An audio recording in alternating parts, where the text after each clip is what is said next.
É um livro maravilhoso. Tem uma versão nova, que é uma história da música erudita. Como quase não há nenhuma tão boa no mundo. É uma maravilha.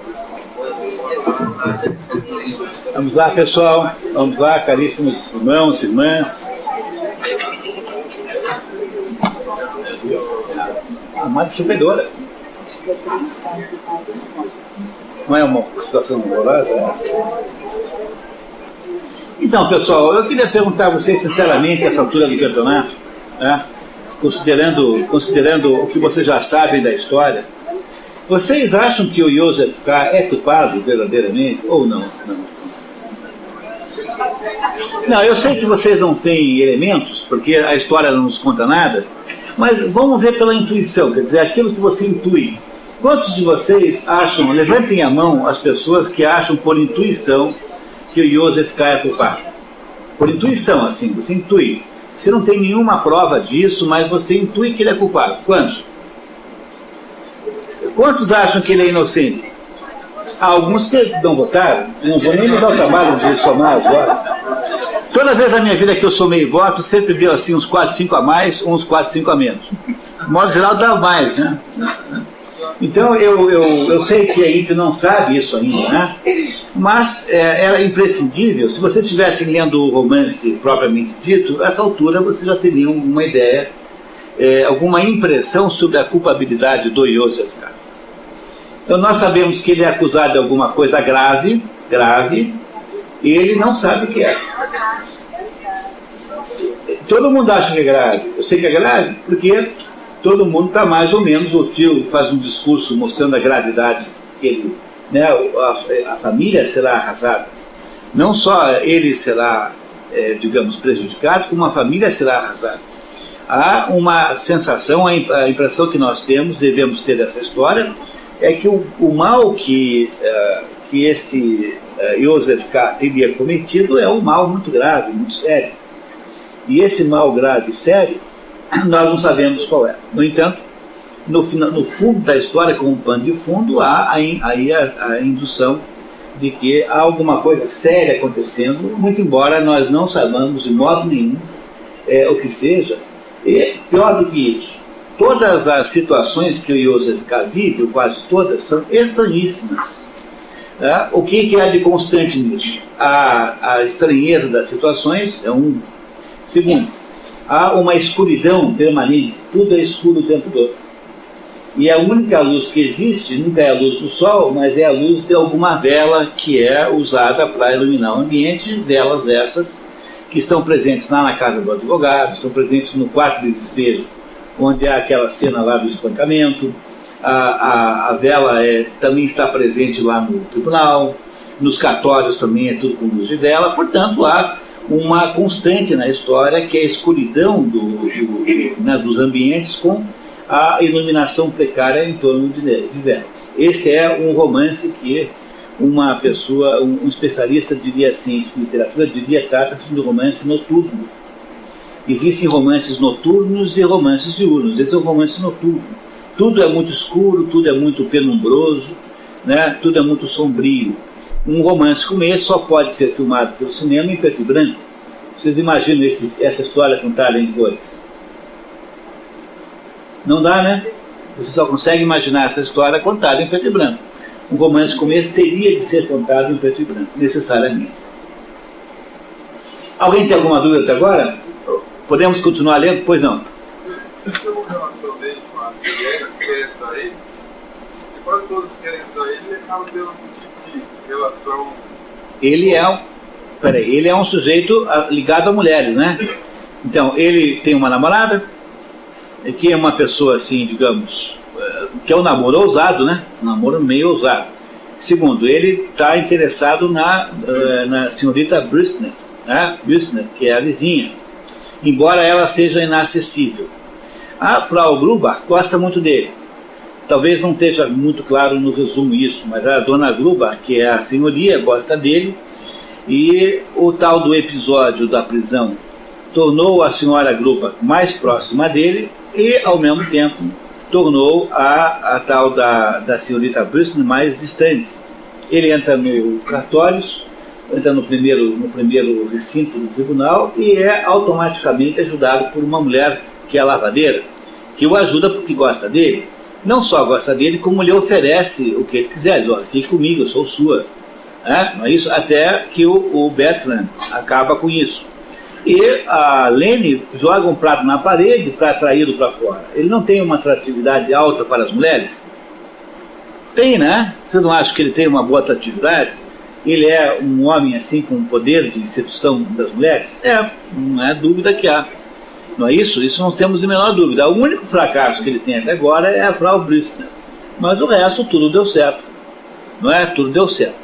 Essa situação de sedução sistemática que ele faz, no entanto, não compensa o fato de que, por outro lado, a existência dele vai se tornando cada vez mais extrema.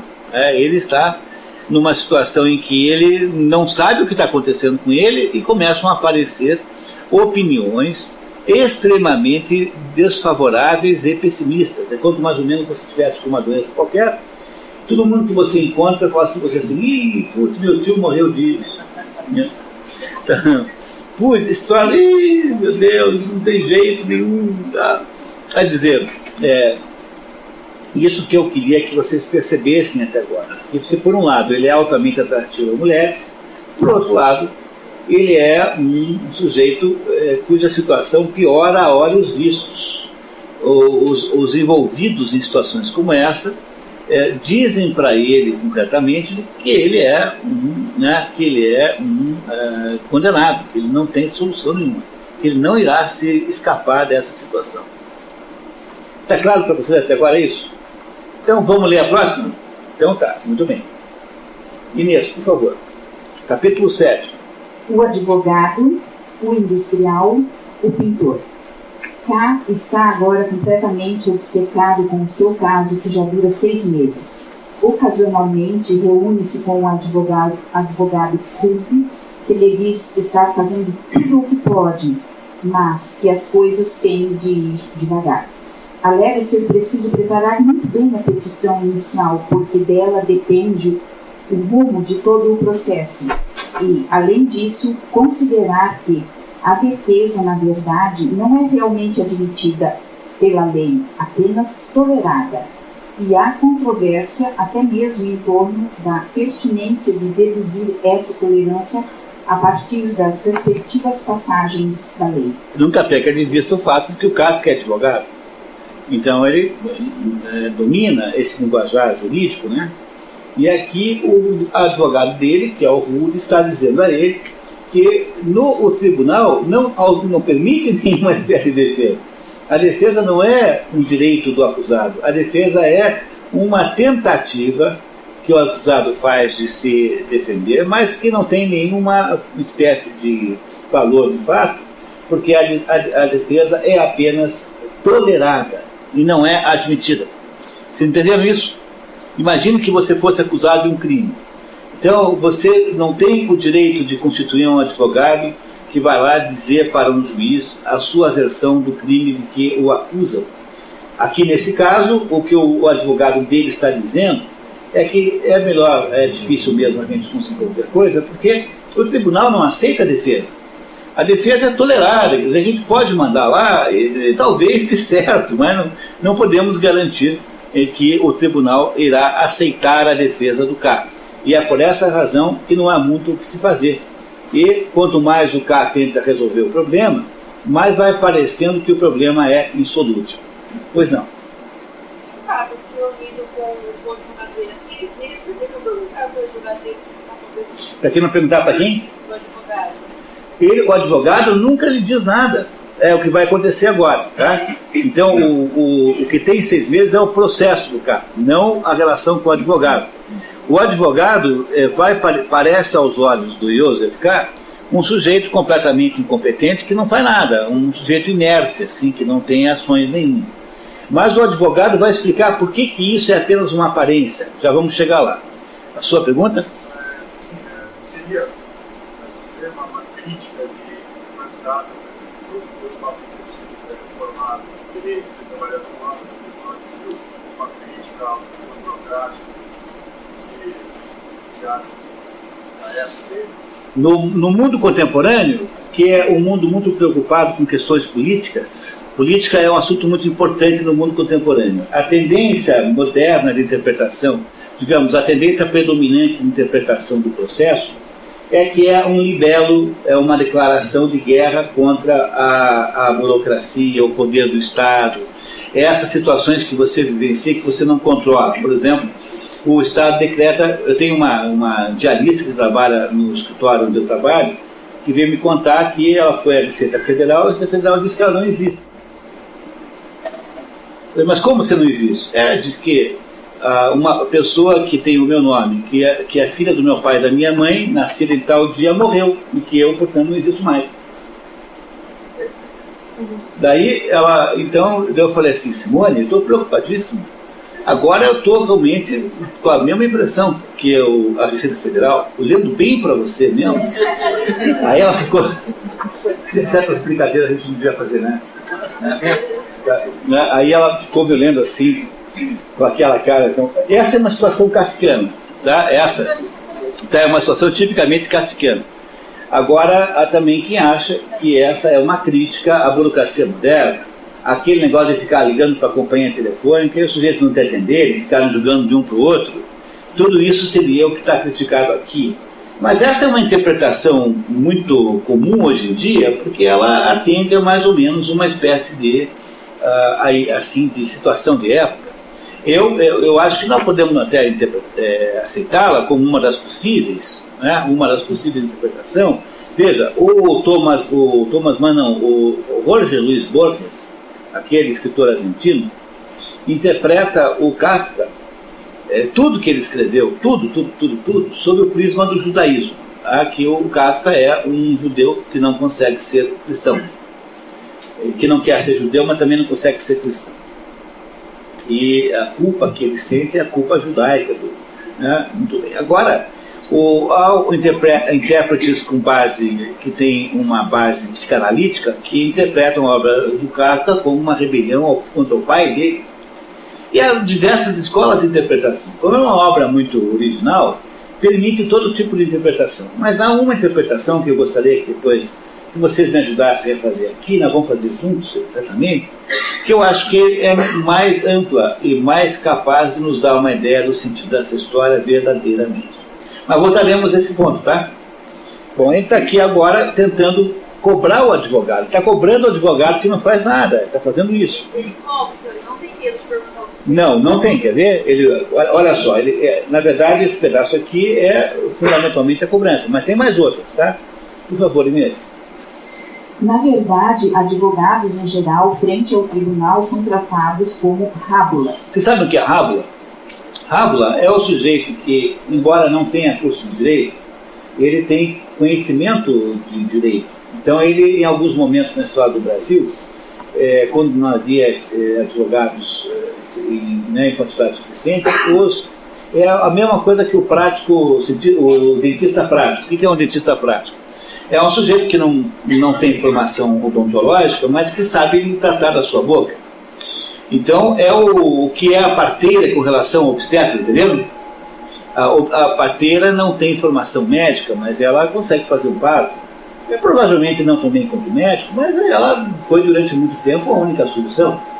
Então, um rábula é um advogado sem formação, um advogado sem curso superior, ou um advogado que não tenha o título oficialmente, mas que é aceito às vezes nas cortes. Hoje não se aceita mais, mas já se aceitou no Brasil que ele representasse alguém, uma espécie de advogado prático. Então está dizendo aqui, agora o advogado vai dizer que advogados de frente a esse tribunal não tem valor nenhum, que é absolutamente inútil o advogado na prática. Porque o tribunal não aceita a contestação, para que tem advogado? Entendendo? Não é uma situação estranhíssima essa? Mas é o que ele está vivendo aqui agora. Então agora o advogado vai contar como são tratados os rábulas. Naturalmente, isso produz um efeito muito degradante sobre toda a categoria. E se proximamente K for aos cartórios do tribunal, pode dar uma olhada na sala dos advogados, simplesmente para tê-la visto. É provável que ficará assustado diante das pessoas que estão ali reunidas. O próprio cômodo, estreito e baixo, destinado a eles, mostra o desprezo que o tribunal tem por essas pessoas. A luz só chega por uma pequena lucarna, colocada tão alto que, se alguém quiser olhar para fora, aliás, recebendo no nariz a fuligem de uma chaminé instalada bem em frente e sujando o rosto de preto, precisa primeiro procurar um colega que o carregue nas costas. Tá, você consegue imaginar uma situação dela? É dizer, no tribunal, a sala dos advogados é um lugar que só dá para ver a luz se um subir nas costas do outro. Então, imagine assim a situação prática, né? No chão desse cubículo, para citar apenas mais um exemplo desse estado de coisas, existe, já faz mais de um ano, um buraco. Não tão grande que um homem pudesse cair por ele, mas o suficiente para que nele afunde por completo uma perna. A sala dos advogados está situada no segundo sótão. Se, portanto, alguém afunda, a perna fica pendurada no primeiro, ou seja, justamente no corredor onde as partes interessadas esperam. Onde está aquela turma de acusado ali, desesperada, como o cara, e você olha para cima e a perna do seu advogado está pendurada no alto, assim. Não, né? Essa é a situação dos advogados nesse tribunal. Esse tribunal, na verdade, não admite defesa nenhuma. Não é para você se defender de coisa nenhuma nesse tribunal. Bund explica que é preciso compreender como as coisas funcionam de verdade e também saber quem mexe os pauzinhos. Sem isso, o caso estaria perdido. K não consegue entender bem o que ele quer dizer e vai ficando impaciente. Está, sobretudo, incomodado com o fato de o advogado não lhe perguntar nada concretamente. Como nada está acontecendo, julga que o advogado não está trabalhando e decide fazer mais por conta própria. Ele não confia no advogado, porque não vê o advogado fazer nada, nem fazer perguntas para ele faz. Uma vez eu fui a um alfaiate, mas fazer um terno. Aí eu falei assim, olha, eu quero fazer um terno. Eu falei, tá bom. Falei assim, bom, então um terno, comecei a explicar como eu queria. Ele falou, não, eu entendi. Aí ele falou assim, bom, você não vai tirar medida? Não pode deixar que eu sei. Eu saí muito preocupado daquele alfaiate aquele dia.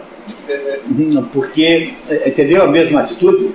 Né? Quer dizer, um sujeito que não te pergunta nada, é seu advogado, ele não tá fazendo nada, tem alguma coisa estranha nisso. Né?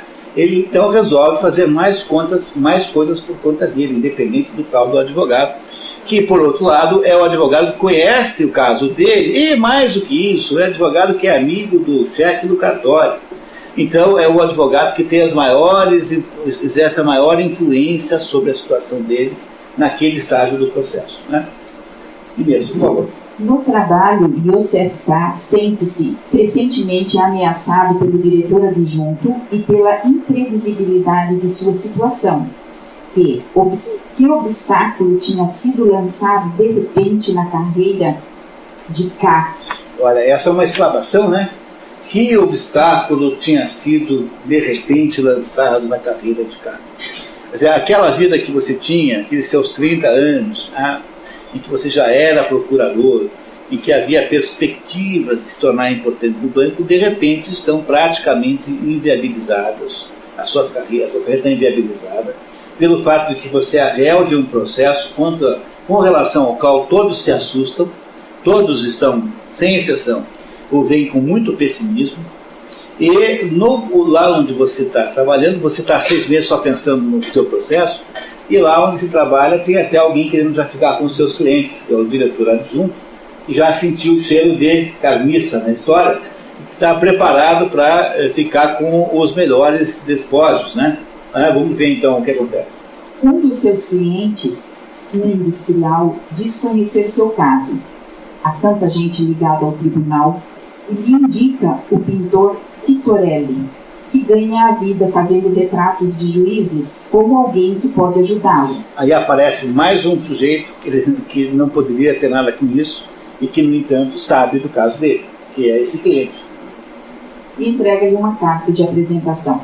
Yosef K. decide visitar o pintor imediatamente, apesar de desconfiar que o diretor adjunto esteja louco para ficar com os clientes dele que esperam na antessala.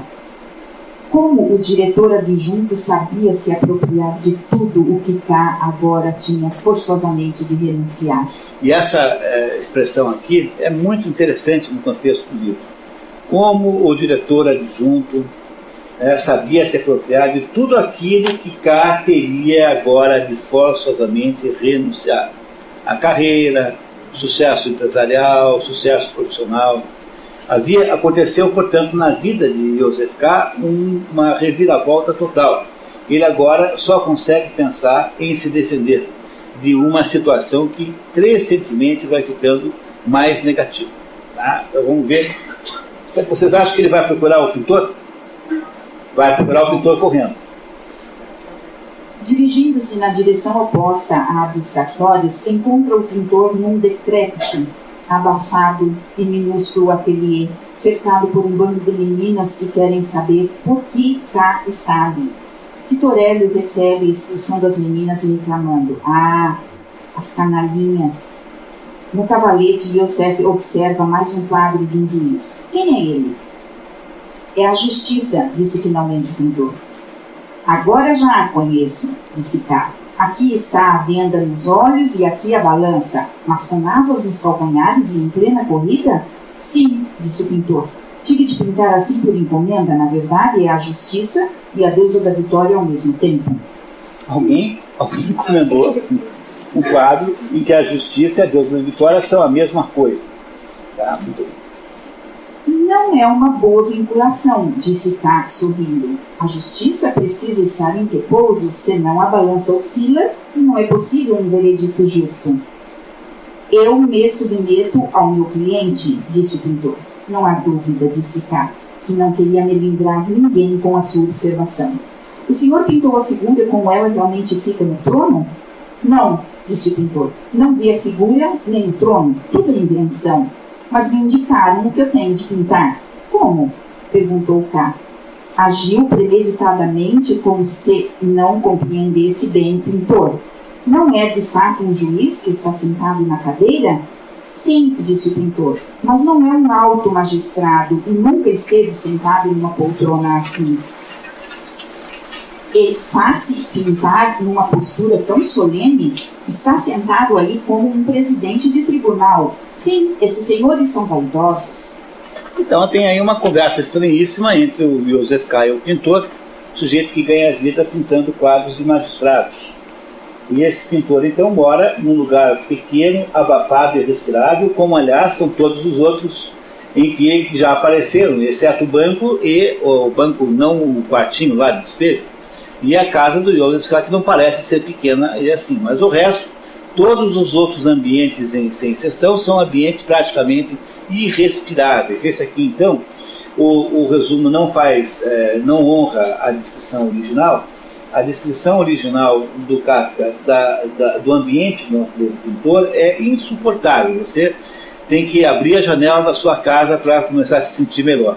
E é um lugar, embora seja inverno, é um lugar tão quente, tão irrespirável, um ar tão viciado, que não é possível viver aqui naquele cubículozinho. E o Kafka, então, o Yosef K. está aqui agora, tentando obter informações do pintor sobre o tribunal, e ao mesmo tempo louco para ir embora, porque ele não aguenta mais aquele ambiente. É isso? Então, continuamos. Yosef e Titorelli começam a conversar sobre o caso, interrompidos às vezes pelas meninas que perguntam se K. já havia ido embora. "Sou completamente inocente", afirma. "Bom", diz Titorelli. "Se o senhor é inocente, então o caso é muito simples." O olhar de K. se turvou. Aquele suposto homem de confiança do tribunal falava como uma criança insciente. "Minha inocência não simplifica o caso", disse K. Apesar de tudo, teve de sorrir e sacudiu a cabeça devagar. "Depende de muitas coisas sutis nas quais o tribunal se perde, mas no final emerge, de alguma parte onde originariamente não existia nada, uma grande culpa." E agora? Quer dizer, o Titorelli está dizendo para ele que no final das contas, mesmo aqueles que são aparentemente inocentes, percebem-se com uma grande culpa. Vocês acham que o Joseph K. é culpado? Aqueles que votaram, alguém agora já acha que o Joseph K. é culpado? Nós tivemos 0 votos na primeira enquete aqui. E agora, alguém acha que o Joseph K. é culpado de verdade? O Mateus acha isso. A Ismênia, são 2. Já temos aí, né, uma grande melhora nessa votação, porque agora fomos de 0 a 2 pessoas. De fato, o Joseph K. é considerado culpado por todo mundo que está em volta dele. Todo mundo sabe qual é o caso dele, todos o consideram culpado. Ele ainda não. Ele acha que ele é totalmente inocente e não acha que seja culpado de modo nenhum. E em alguns momentos ele considera... Não. Ainda não. Até esse ponto, ele não se considera culpado. Mas vamos ver, tá? Vamos ver se ele vai, de fato, em algum momento da história, mudar a sua opinião sobre a própria culpa. Joseph K. pede uma ajuda, porque a esta altura já sabe que só com dificuldade o tribunal pode ser dissuadido de suas convicções. Ele acha que ele está já condenado, e todos lhe dizem isso. Não quer dizer que ele se acha culpado. Ele acha apenas que o tribunal já tomou a decisão a respeito do caso dele. E está tentando lá salvar a sua situação com o Titorelli, que conhece todos os juízes, porque afinal de contas o Titorelli os pinta todos. Né? Pinta todos os juízes. Titorelli lhe diz que a corte não pode ser dissuadida de modo nenhum e que possui tudo, incluindo as meninas lá fora. Tudo pertence ao tribunal. Na verdade, o tribunal é inacessível às provas que lhe são apresentadas, mas não às provas apresentadas fora dele, como naquele ateliê, e por isso Titorelli pode ajudar. Então, Titorelli diz para ele que, olha, não tem jeito, o tribunal, uma vez que tomou a decisão, está tomada, ele não volta atrás. Ele já é dono de tudo, essas meninas, por exemplo, são donas do tribunal, pertencem a ele. Então, não é possível contestar as decisões do tribunal, embora... Assim, em ambientes externos ao tribunal, como aqui nesse ateliê, talvez possa fazer alguma coisa por você. E aí vamos ver o que é que o Titorelli quer fazer pelo Joseph K. Esqueci de me perguntar primeiro que tipo de libertação deseja. Existem 3 possibilidades, ou seja, a absolvição real, a absolvição aparente e o processo arrastado. Naturalmente, o melhor é a absolvição real. Só que não tenho a mínima influência sobre esse tipo de solução. Na minha opinião, não existe nenhuma pessoa que pudesse ter influência sobre a absolvição real. Provavelmente, aqui decide apenas a inocência do acusado. Uma vez que o senhor é inocente, seria de fato possível que confiasse apenas na sua inocência, mas aí já não precisa de mim nem de qualquer outra ajuda. Se o Joseph K. de fato é inocente, conforme ele declara.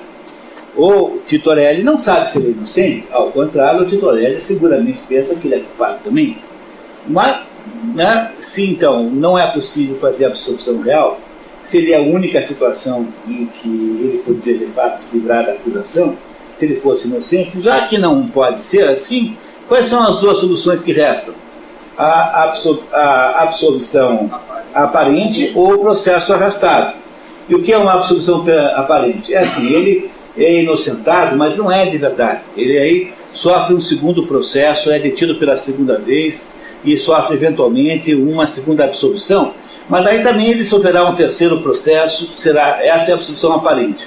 E o que é o processo arrastado? O processo arrastado é aquele processo que nunca é resolvido, que fica anos e anos a fio. Portanto, o Titorelli está dizendo para ele, em outras palavras, que se ele é inocente, então tá bom, não tem problema nenhum. Mas se ele não é, porque ele pensa que ele não é, então só é possível escolher entre novas condenações ou então a um processo arrastado. É isso que o Titorelli quer fazer para ajudar. Vamos ver, por favor.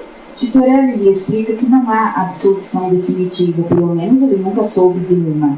Absolvições aparentes são possíveis, mas não garantem uma segunda definição, um segundo julgamento e nova aparente absolvição e assim por diante. Por isso mesmo, elas são aparentes. Após receber ensinamentos sobre o funcionamento da corte e não suportando mais o ar carregado quase irrespirável do ateliê, K prepara-se para sair. Antes, Titorelli o convence a comprar algumas paisagens, justamente aquelas de aspecto sombrio. Para evitar o assédio das meninas, Yosef sai pela porta dos fundos, que só consegue acessar equilibrando-se em cima da cama do pintor e, ao chegar ao outro lado, adentra um cartório do tribunal. Parece uma coisa normal isso. Quer dizer, tem uma porta que fica atrás da cama. Então ele pega os quadros que o Titorelli vendeu para ele, sobe em cima da cama, daquelas camas moles, você fica daquele jeito, né, tentando não cair, se equilibrando em cima da cama, aí ele consegue abrir a porta do outro lado, olha que ele sai para o outro lado, tem um cartório de tribunal lá do outro lado da casa do Titorelli. Não é um pouco estranho? Levemente estranho? Levemente estranho, muito bem. Ante o espanto do procurador, Titorelli comenta: não sabia que aqui há cartórios? Eles estão em quase todos os sótãos. Por que deveriam faltar logo aqui? O meu ateliê também faz parte dos cartórios, mas o tribunal colocou-o à minha disposição. K havia se espantado não com o cartório em si, mas com o fato de estar sendo sempre surpreendido. Cambaleando de mal-estar, assediado pelas meninas que haviam dado a volta, Yosef encontra a saída com dificuldades e toma um táxi, livrando-se do oficial de justiça que o ajudava a carregar os quadros a pedido de Titorelli. Volta para o banco e esconde os quadros na gaveta da mesa. O oficial de justiça queria entrar no táxi com ele, ele expulsa o oficial de justiça do táxi, que faltou escrever aqui nesse resumo. O resumo, por mais que você tente fazer bem, sempre lá faltar alguma coisa é inevitável. Então, vocês certamente compreenderão isso. Então, dessa experiência com o Titorelli, ele volta com mais um testemunho de que não tem muito jeito. A situação dele está muito má mesmo, vai muito mal, né? E ele, então, pega os quadros e volta lá para o banco de onde ele tinha vindo, né? Lembra?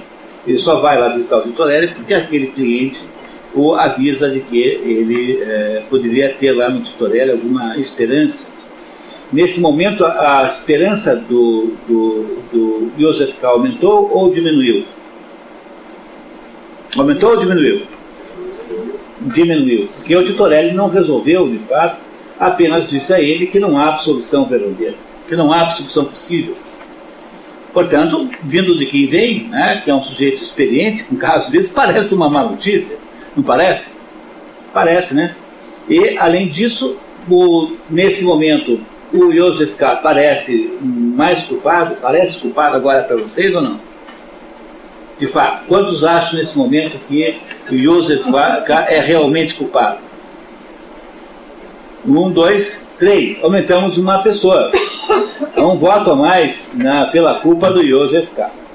Muito bem, agora ele vai resolver a sua preocupação, vai atender o seu pedido e vai lá realmente dar um jeito no advogado, tá? Que não faz nada. Tá? Muito bem, vamos ver o que acontece. Inês, por favor. Capítulo 8. O comerciante Brock dispensa do advogado. Inacabado é o capítulo? Esse capítulo também está inacabado, tá? Esse também não está bom. K está impaciente com o advogado Burke e decide descontratá-lo. Vai à casa dele comunicar-lhe a decisão. Ao chegar, surpreende Lene de camisola com um homem pequeno e seco de barba cheia que segurava uma vela.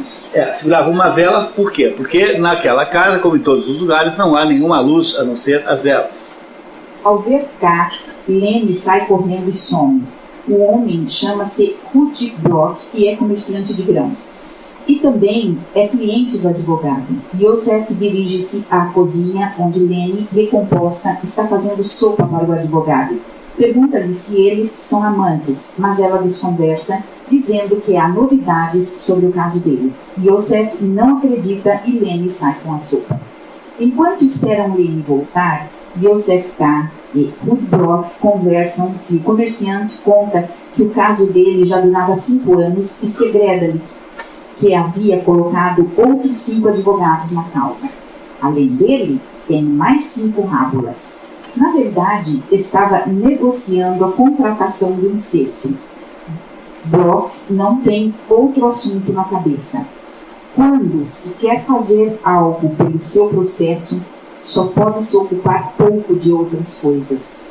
Também diz que sempre corre todos os cartórios em busca de notícias e numa dessas visitas tinha visto Yosef K. Finalmente, comenta uma velha superstição entre os acusados de que o destino do processo dependeria da forma dos lábios do acusado. Por aquele critério, segundo alguns, K estaria perdido. Mais essa ainda? Quer dizer, também no teste lá da superstição, também o K está roubado, também está condenado a perder o processo. Né? Então, a situação do K melhorou ou piorou? Piorou. Né? Ele está impaciente, cada vez mais ansioso e nervoso? Está, tanto é que ele resolveu ir lá descontratar o advogado. Né? Vai descontratar o advogado, no entanto, né, ele recebe lá uma testemunha nova, que é esse Rude, que diz que o processo dele já dura 5 anos, enquanto o processo do K durou, por enquanto, só 6 meses. Né? Talvez alguma coisa mais do que 6 meses essa altura. Não parece haver boas notícias disso. Vamos ver como é que evoluiu isso. De volta à cozinha, Lene anuncia a K que o advogado o esperava. Antes dele sair, Lene conta que Bloch morava na casa porque o advogado era muito imprevisível e nunca se sabia quando poderia querer conversar com o cliente e nem todos eram como Yosef, que podia marcar hora. Lene mostra o quarto de Bloch, um cubículo, teto baixo sem janelas, totalmente tomado por uma cama estreita. Você não sente uma angústia horrível de pensar em dormir num lugar assim? Quer dizer, o quarto é o tamanho da cama. Baixo, dá para ficar em pé e não tem janela. É uma espécie de dispensa baixa na parede, assim. Antes de o procurador ver o advogado, Bloch exige-lhe a retribuição do segredo e o procurador diz que vai demitir Rude. Lembra que o Bloch tinha segredado a ele que ele, além do advogado, tinha contratado mais 5 rábulas. Né? Então ele quer uma retribuição do segredo. Parece aquela piada do português que ele passou assim tinha um chaveiro, ele dizia assim, estava escrito na parede assim: trocam-se segredos. Daí ele parou e falou assim: eu sou gay e tu? que é uma piada de português. Agora o Rude, o advogado, o Bloch, né, quer que o K conte para ele um segredo também, já que ele contou um segredo terrível, que era o segredo de traição, né, porque ele havia traído o advogado Rude, colocando mais 5 no lugar, né, para trabalhar junto. E agora ele quer que o K conte a ele um segredo também. Bloch reage aos gritos, assustado, e Lene tenta impedi-lo quando ele se põe a caminho. Ele vai dispensá-lo, exclamou o comerciante, saltando da cadeira e correndo pela cozinha com os braços erguidos. Bradava sem parar: ele vai dispensar o advogado. Lene quis se precipitar sobre K naquele momento, mas o comerciante se pôs no seu caminho, motivo pelo qual ela lhe desferiu um golpe com os punhos. Depois, com os punhos ainda cerrados, correu atrás de K, que no entanto levava sobre ela uma grande vantagem. Já tinha entrado no quarto do advogado quando Lene o alcançou. A porta estava praticamente fechada atrás dele, mas Lene, que a mantinha aberta com o pé, agarrou-o pelo braço, querendo puxá-lo de volta. Ele, porém, apertou o pulso dela com tanta força que ela teve de soltá-lo com um gemido. Não ousou entrar no quarto e K fechou a porta com a chave. Por que será que deu esse pandemônio? Por que será que o Bloch e a Lene ficaram desesperados quando ouviram a notícia que ia dispensar o advogado? Imaginem vocês a hipótese, tá? Imaginem que o K já esteja condenado na opinião dos dois, da Lene e do Bloch.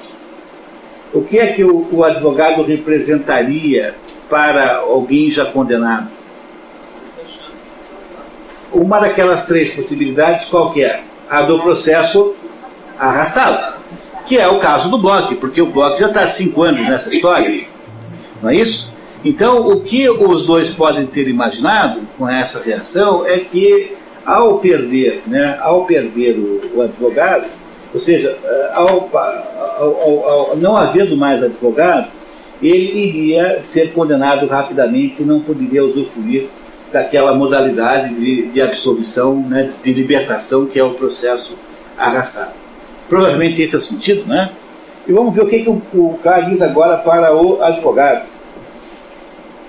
Lourdes tenta justificar o comportamento de Lene, alegando que ela acha a maioria dos acusados belos. K diz que sabe tudo sobre os casos de Lene com os acusados. Réus, no final das contas, são atraentes. Mesmo Bloch, esse miserável, enfatiza o causídico. Ou seja, a Lene tinha casos com todos os clientes do advogado, porque achava que o fato do sujeito estar assim mais ou menos condenado o transformava numa pessoa sexy, né? Então, nos Estados Unidos, quando alguém é condenado à morte, recebe milhares de cartas de mulheres apaixonadas por aquela... Porque há aí alguma coisa nessa situação de você não poder mais sair daquele, né, de estar condenado, que de alguma maneira torna a pessoa sexy. Tá? Muito bem, vamos ver. É mais um sintoma de que a coisa vai muito mal, né? Ou seja, de que todos os clientes do advogado são todos condenados e não tem nenhuma solução, estão todos perdidos. Joseph diz ao advogado que está farto dele e o acusa de não ter feito nada. Causídico insiste em que nada acontece em caso nenhum. A partir de um certo momento da prática profissional, disse o advogado calmo e em voz baixa, não acontece mais nada de essencialmente novo. Quantos clientes, em fases semelhantes do processo, ficaram em pé diante de mim numa postura semelhante à do Senhor, falando de maneira semelhante? Então, disse K, todos esses clientes semelhantes tinham tanta razão quanto eu. Isso não me contradiz de forma alguma. O que é que o cara está afirmando com isso? Que ele é culpado ou inocente? Inocente, porque ele, como os outros condenados, ficavam muito chateados quando a coisa não andava, porque achavam que a sua inocência estava sendo aí desperdiçada, né, desconsiderada. O cara acha-se inocente, ainda acha-se completamente inocente. E vocês o que acham? Quantas pessoas acham que ele é culpado? 1, 2, 3.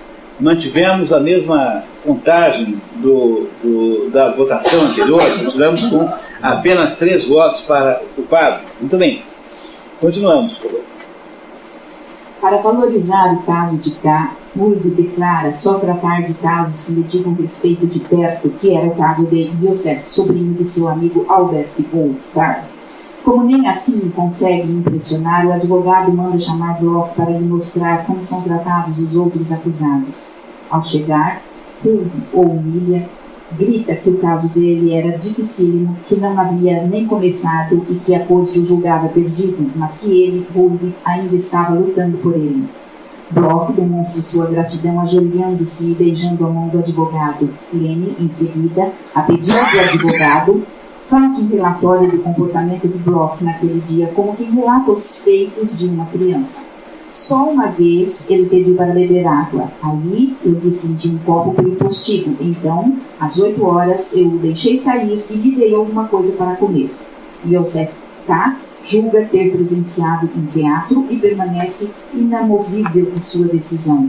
O Holt chama o Bloch, né, e faz uma sessão de humilhação do Bloch absurda, assim, em que mostra que o Bloch assim, é tratado como se fosse um cachorro, né, que é alimentado pela Lene na hora que ela acha que está na hora. Então, como você faria com um animalzinho assim na sua casa, dizendo que você é um sujeito que não precisa nem morar aqui, basta você me dizer e marcar a hora que eu te atendo.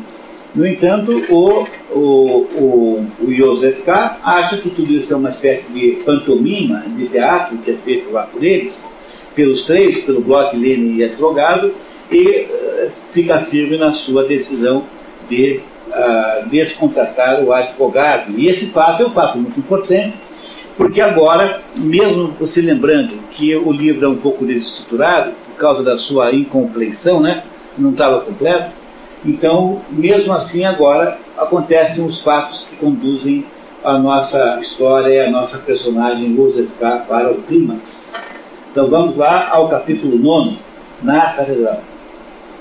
Joseph K. é solicitado por seus superiores a mostrar a catedral a um italiano amigo do banco. Tenta preparar-se para a tarefa estudando italiano, mas desiste. Na hora marcada para o encontro, às 10, chovia e a praça da catedral estava vazia. K. lembrou-se de que, ainda criança, havia chamado sua atenção o fato de que nas casas dessa praça estreita, quase todas as cortinas das janelas estavam sempre corridas. Corridas no sentido de fechadas, não abertas, tá?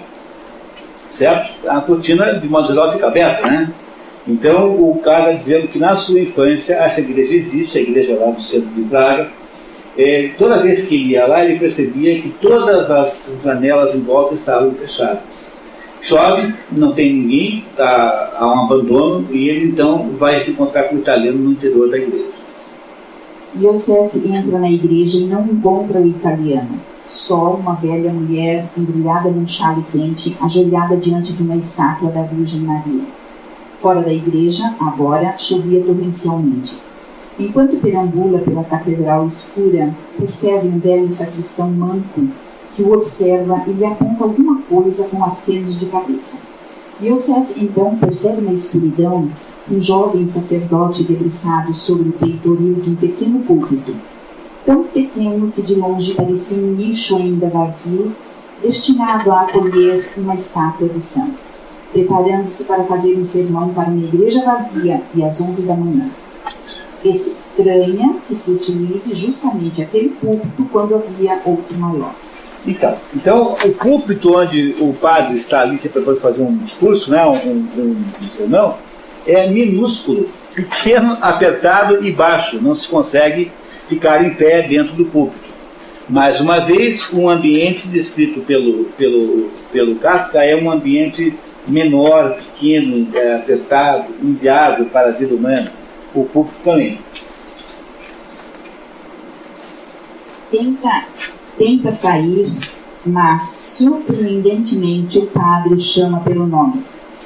Joseph K. K se aproxima e o padre do púlpito diz que é capelão do presídio. Fala de seu caso, anunciando que vai de mal a pior. Muito bem, agora o padre da igreja, o padre que não devia estar lá, quer dizer, se não foi para vê-lo que ele foi lá, o padre encontrou.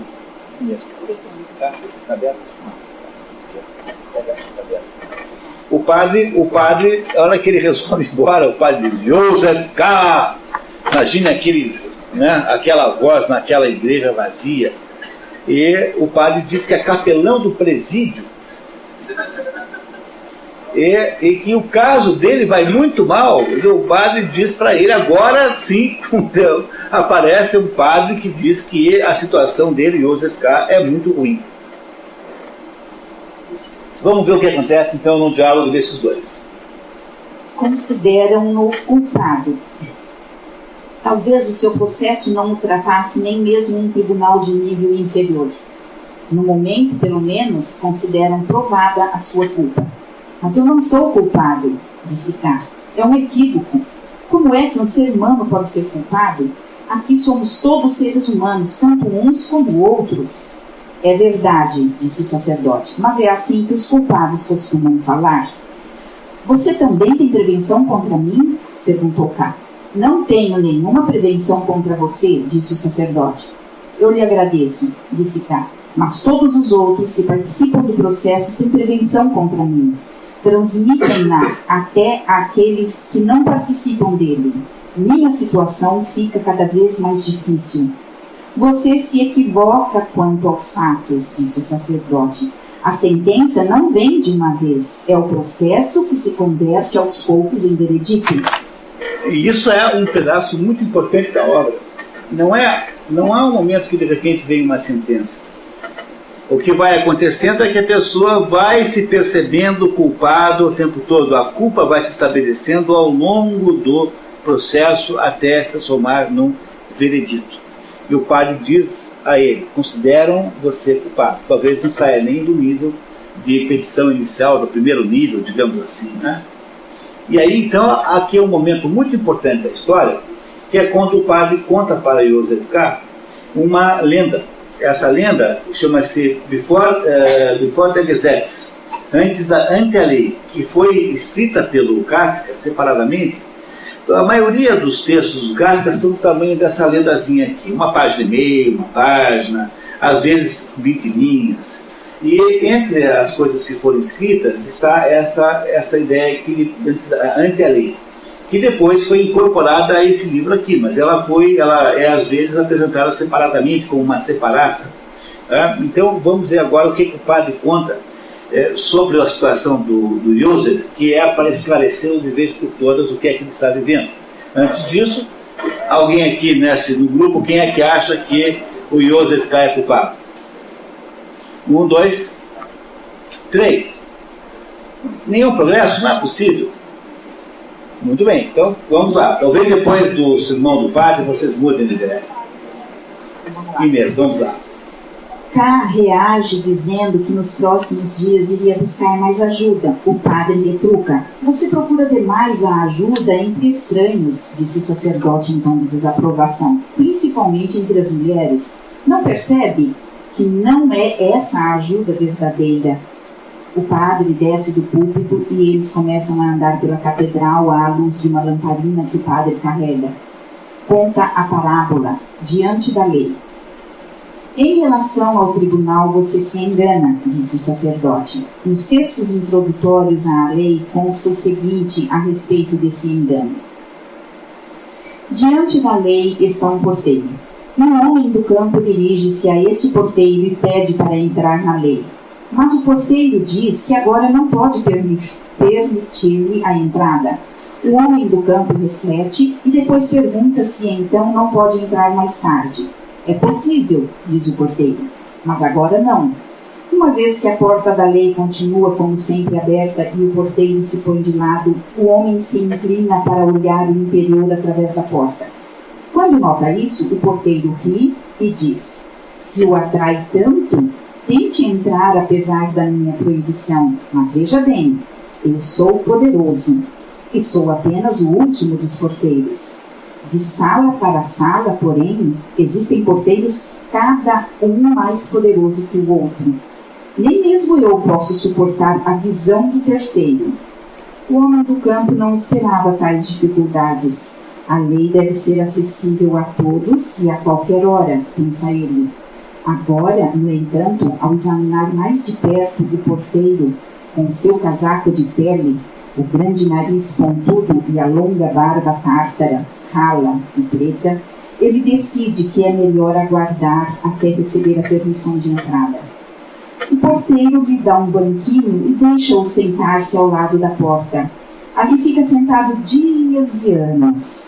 Ele faz muitas tentativas para ser admitido e cansa o porteiro com seus pedidos. Muitas vezes o porteiro submete o homem a pequenos interrogatórios.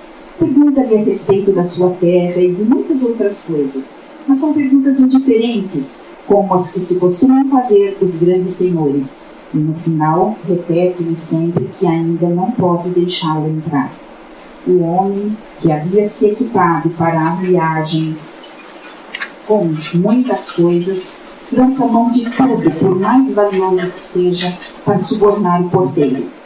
Este aceita tudo, mas sempre dizendo: eu só aceito para você não achar que deixou de fazer alguma coisa. Durante todos esses anos, o homem observa o porteiro quase sem interrupção. Esquece os outros porteiros e este primeiro parece-lhe o único obstáculo para a entrada na lei. Nos primeiros anos, amaldiçoa em voz alta o acaso infeliz. Mais tarde, quando envelhece, apenas resmunga consigo mesmo. Torna-se infantil e, uma vez que, por estudar o porteiro anos a fio, ficou conhecendo até as pulgas da sua gola de pele. Pede a estas que o ajudem a fazer mudar de opinião. Finalmente, sua vista enfraquece e ele não sabe se de fato está escurecendo em volta ou se apenas os olhos o enganam. Contudo, agora reconhece no escuro um brilho que irrompe inextinguível da porta da lei. Mas já não tem mais muito tempo de vida. Antes de morrer, todas as experiências daquele tempo convergem na sua cabeça para uma pergunta que até então não havia feito ao porteiro. Faz-lhe um aceno para que se aproxime, pois não pode mais endireitar o corpo enrijecido. O porteiro precisa curvar-se profundamente até ele, já que a diferença de altura mudou muito em detrimento do homem. O que é que você ainda quer saber? Pergunta o porteiro. Você é insaciável. Todos aspiram à lei, diz o homem. Como se explica que em tantos anos ninguém, além de mim, pediu para entrar? O porteiro percebe que o homem já está no fim e, para ainda alcançar sua audição em declínio, ele berra.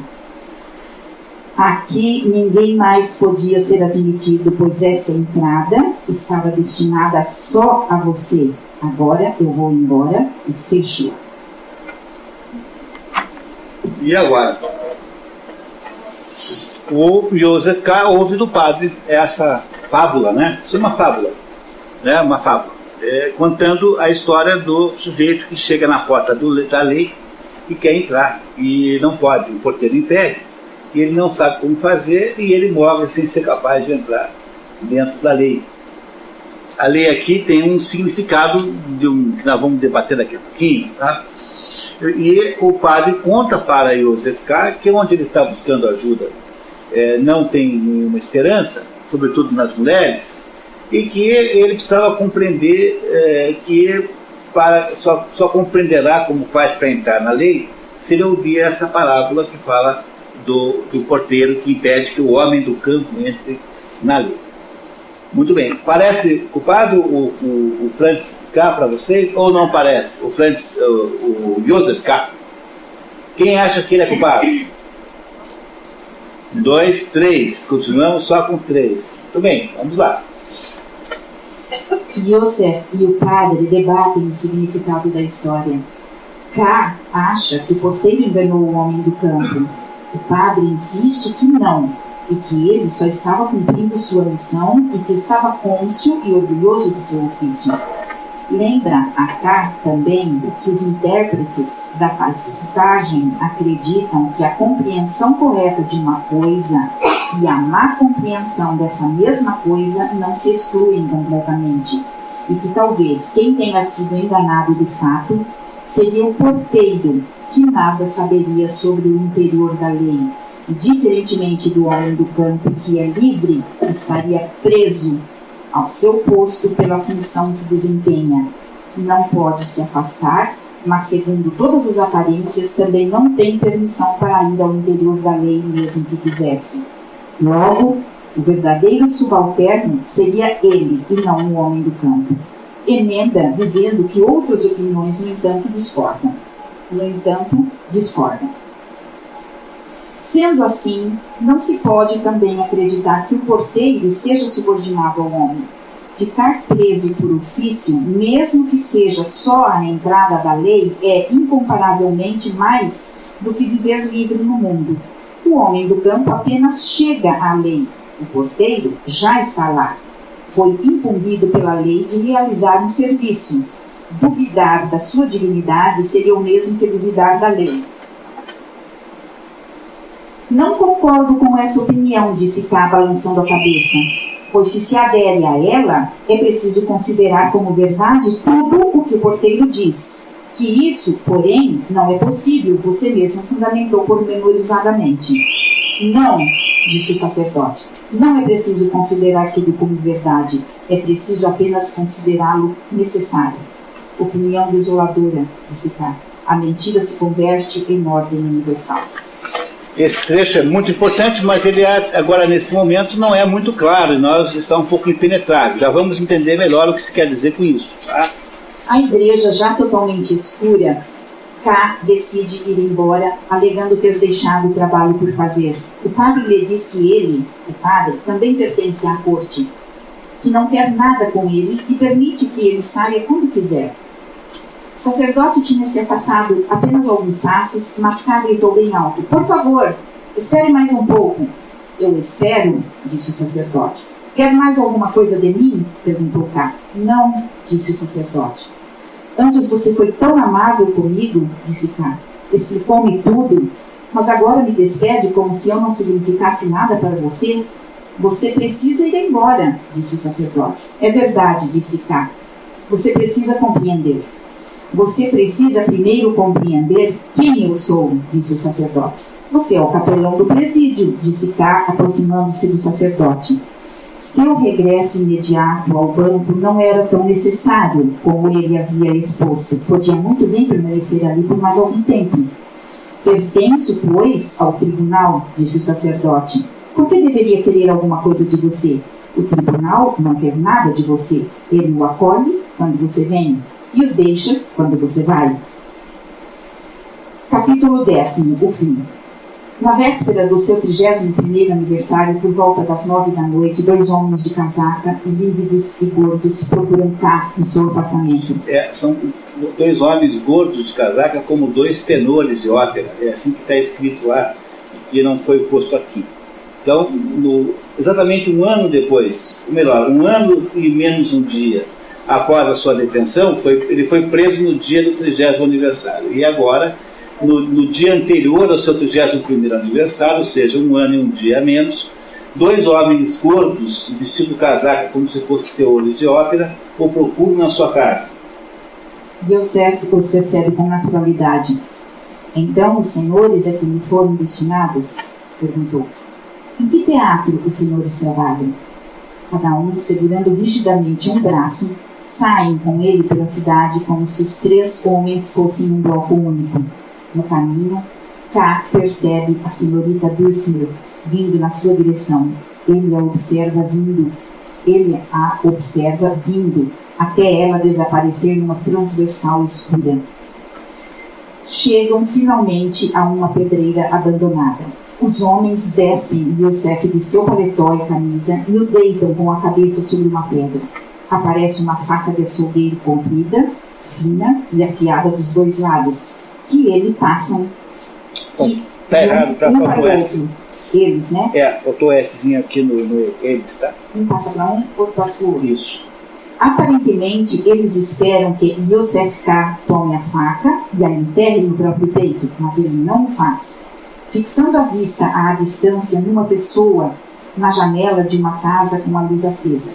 Seria um amigo? Onde estaria o juiz e a alta corte que ele nunca conseguiu alcançar?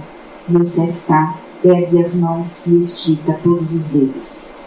Mas na garganta de K colocavam-se as mãos de um dos senhores, enquanto o outro travava a faca profundamente no seu coração e a virava 2 vezes.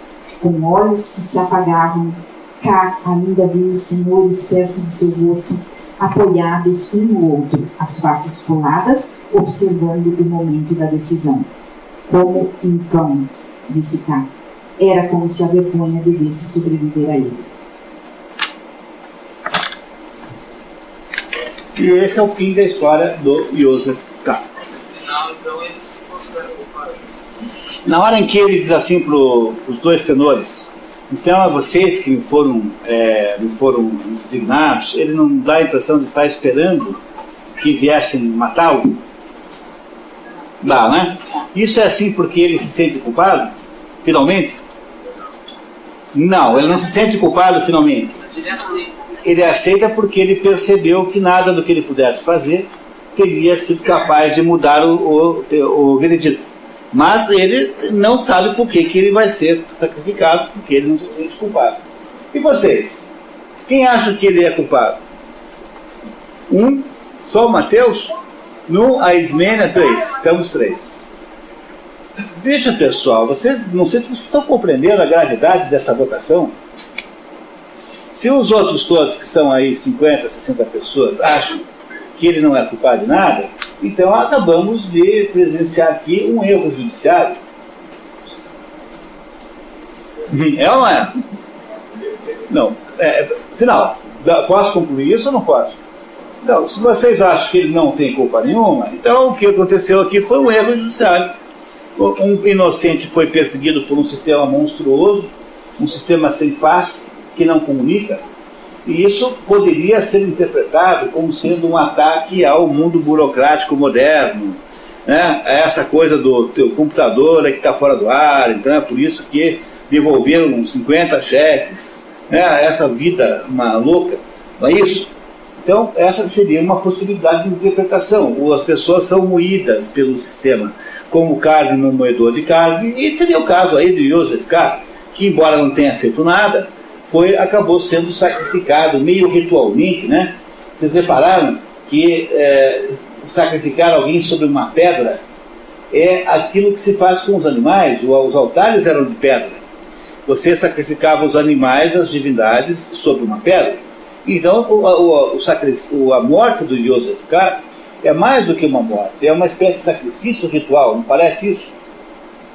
Então, se é este o caso, então nós temos aí uma figura de um sacrifício ritual, em que um inocente, então, por alguma razão que não se sabe qual é, esse inocente é escolhido para ser sacrificado como um cordeiro que é sacrificado a um deus. No entanto, se vocês mudarem de ideia e acharem que ele é culpado, muda totalmente a interpretação dessa história. Vamos ver o que vocês dizem a respeito. Quer dizer, pois não.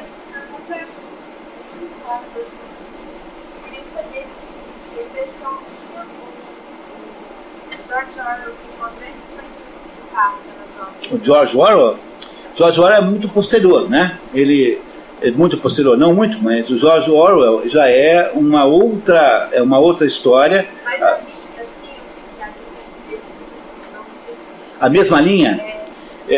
Eu diria que, embora existam pontos de contato, o George Orwell, o 1934, está no programa de Curitiba do ano que vem. Tá? Então, Revolução dos Bichos também. Pode ter uma ligação, mas é muito diferente, porque o Kafka, se você lê essa história sob um ponto de vista exclusivamente político, como sendo uma demonstração da tirania dos governos modernos, parece de fato com George Orwell, parece tanto com um quanto com o outro. Mas por que vocês não topariam, então, fazer comigo um exercício que seria mais ou menos assim? E se o Joseph K. fosse de fato culpado?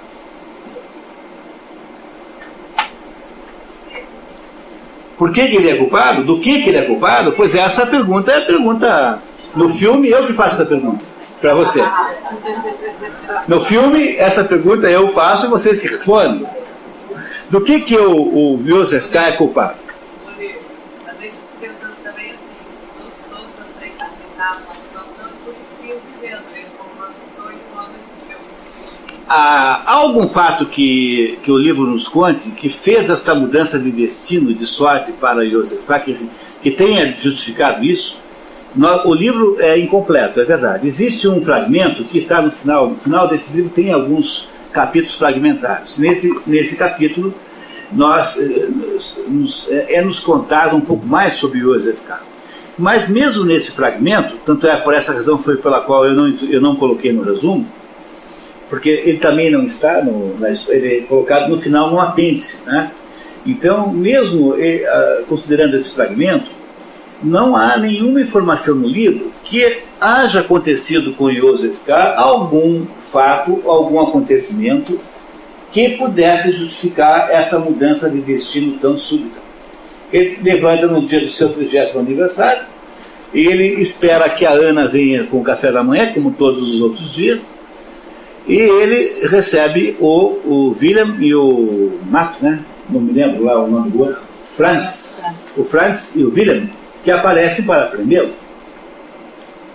Logo, não há nenhuma explicação que o livro nos forneça sobre a súbita mudança de sorte do Joseph K. Será que não é um problema de consciência dele de alguma coisa?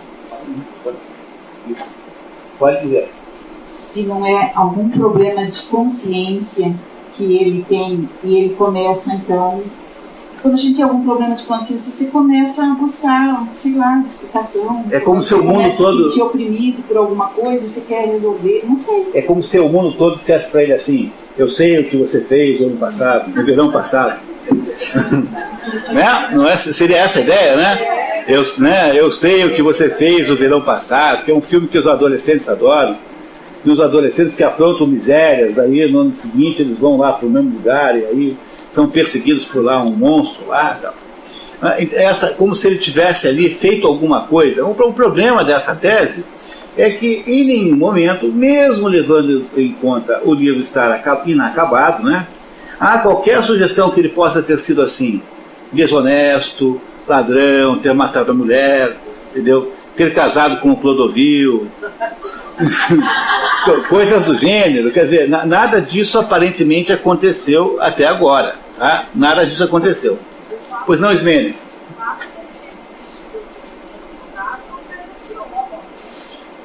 Bom, pela sequência que o livro está organizado, parece que ele faz uma espécie de aquela recusa, e sobretudo a recusa vista pela Lene e pelo Bloch com tanta gravidade, prenuncia que aquele ato havia quebrado a continuidade de um processo e que aí ia haver uma espécie de modificação no quadro. E essa modificação é o prenúncio da morte mesmo, né, pela boca do padre, na Catedral de Praga. Catedral católica, né, católica. No entanto, vocês não me disseram qual seria possivelmente o crime que o Joseph K. teria cometido. Inês, Pois não, Inês? você coloca assim que não existe assim, no exterior assim, nenhum fato que pudesse levar a gente a acreditar que ele seja culpado de alguma coisa. Assim, ele não matou a mulher, não casou com... não roubou, nem nada. Não roubou o banco, nada. Então, se... Então, Mas o fato dele não se defender. ele tenta se defender o tempo todo, o que ele não faz, ele não consegue. Ele não consegue falar para o juiz, ele não consegue descobrir do que é que ele tem que se defender, ele não consegue que o advogado o defenda. Não é só que ele não se defende, o advogado não o defende também. Mas lá no tribunal ele começou a se defender, depois ele... Mas ele não entra no mérito do caso. Ele no tribunal diz que aquilo é uma palhaçada ridícula, que aquilo é um circo e que aquele troço ali é só para explorar as pessoas, que não tem nenhum valor e que eles que vão plantar batata, que ele não quer mais saber daquilo.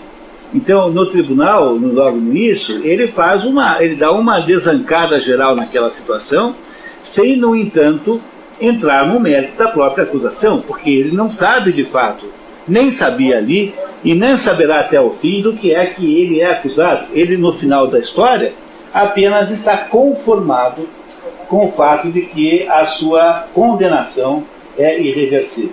Então, quando entram os tenores, eles dizem assim: então são vocês que vão ser os meus carrascos? Muito bem.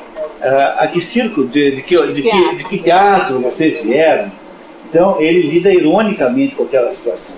Mas ele nem no final acha que ele possa ter alguma espécie de culpa. Desculpe, Gilberto, ele estava na sua frente só um pouquinho. Leonina. Tem um trecho lá na conversa dele com o padre, ele diz assim: mas eu não sou culpado. É um equívoco. Como que um ser humano pode ser culpado? Então talvez seja alguma coisa... Você agora pegou um caminho de ouro. É aquele caminho da Dorothy, do caminho dos tijolos amarelos. Né? Você conseguiu pegar um caminho muito bom agora. Quer dizer, o padre diz assim para ele: mas você está enganado. Ele falou assim: mas como é que um homem pode ser culpado? Gilberto. Meu pensamento aqui, pela questão da culpa, é ele lutar contra uma coisa, tá, que não existe. Ir buscar, e além disso, ele ir buscar nos locais menos apropriados a solução do problema dele. É como se ele aceitasse uma coisa que não é dele. Então, que ele já devia nem ir buscar, nem ir atrás. Ele não tem essa culpa. A única coisa que ele faz, não faz, é o erro. O que as mulheres mandam fazer? O que as mulheres mandam fazer? Para ele confessar. Confessar. Não é isso que as mulheres mandam que ele faça? Confessar. No entanto, ele não confessa. Em nenhum momento ele confessa, tendo tido essa última conversa com o padre, no final da história, deixando claro que ele não tem nem nada a confessar, porque afinal de contas ele não é culpado de nada. A única coisa que ele não admite, nunca, jamais, é que ele de que ele possa ser culpado. Essa é o coração do problema aqui. Essa seria uma confissão, tipo as que os pecados que a gente comete na vida e confessa para o padre isso, buscando uma solução. Seria nesse sentido? De alguma forma, todos nós temos um dos 7 sacramentos é a confissão, né?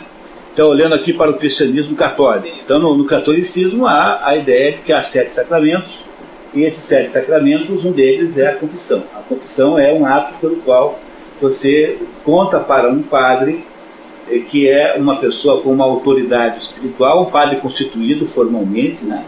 E conta a essa pessoa alguma coisa que você fez, da qual você se arrepende, tá? Essa que é a expressão técnica, e essa pessoa então com poderes que são espirituais que ele tem. O padre nunca está no nível que você está, o padre está num nível superior sempre. Então quando você vai a um psicólogo contar a sua vida trágica, os seus problemas existenciais, você está falando com uma pessoa que tem o mesmo nível que você, o mesmo nível ontológico, digamos assim. Apenas é uma pessoa com uma técnica que você não tem. É mais do que isso, uma pessoa que não tem o problema que você tem. Então, um psicólogo não é uma pessoa que esteja em um nível diferente do seu, ele é apenas uma pessoa que tem uma posição mais favorável que a sua. Mas quando você vai falar com um padre, num confessionário, o padre não está no mesmo nível que você. O padre representa o poder espiritual. Então, o padre tem um poder, que é um poder verdadeiro, de fato, de absolver você dos seus pecados. O padre pode absolver, ele tem esse poder, de fato, de absolver os seus pecados, e, de fato, ele absolve os seus pecados. Isso é assim de acordo com a visão católica, né? O cristianismo católico.